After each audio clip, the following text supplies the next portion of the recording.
আসসালামু আলাইকুম গাইস, সবাই কেমন আছেন? আশা করি ভালো আছেন সবাই। এখন আমি আছি একটা খুবই সুন্দর জায়গায়, যেখানকার ভিউটা একবারে অসম। পাহাড়ের ভিউটা দেখা যায় সেই। এটা হলো আমাদের গেস্ট হাউস।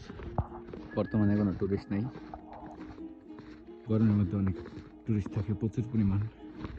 শীতের কারণে টুরিস্টটা বন্ধ, কারণ এই জায়গায় অতিরিক্ত ঠান্ডা। আজকে অনেক দিন পরে রুম থেকে বের হলাম একটু হাঁটার জন্য, কারণ রুম থেকে বের হওয়া হয় না। প্রচুর পরিমাণ ঠান্ডার জন্য রুম থেকে বের হওয়া হয় না, রুমের ভিতরে থাকা হয়। তো আজকে রোদ উঠছে অনেক সুন্দর, তার জন্য বের হলাম। রোদ উঠছে তবুও বর্তমানে -6 ডিগ্রি চলে, রাত্রে -11 ডিগ্রি নামবো।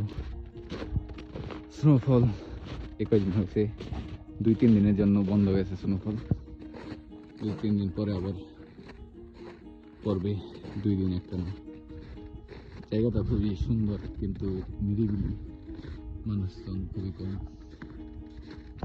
রোদের কারণে হালকা পাতলা বরফ গলতেছে, এবং দেখেন কত সুন্দর লাইন হয়ে গেছে, বরফ পানি পড়তে পড়তে বরফ হয়ে যায়। আর চারিদিকে শুধু বরফ আর বরফ, আর সামনে পাহাড় দেখা যাইতেছে। পাহাড়টা খুবই সুন্দর লাগে। তো সুন্দর একটা জায়গা, এই জায়গাটা এলে মনটা পুরো ফ্রেশ হয়ে যায়। সে একটা ভিউ পাওয়া যায় জায়গা থেকে। নিচে নদী, উপর দিয়ে স্নো পড়ছে।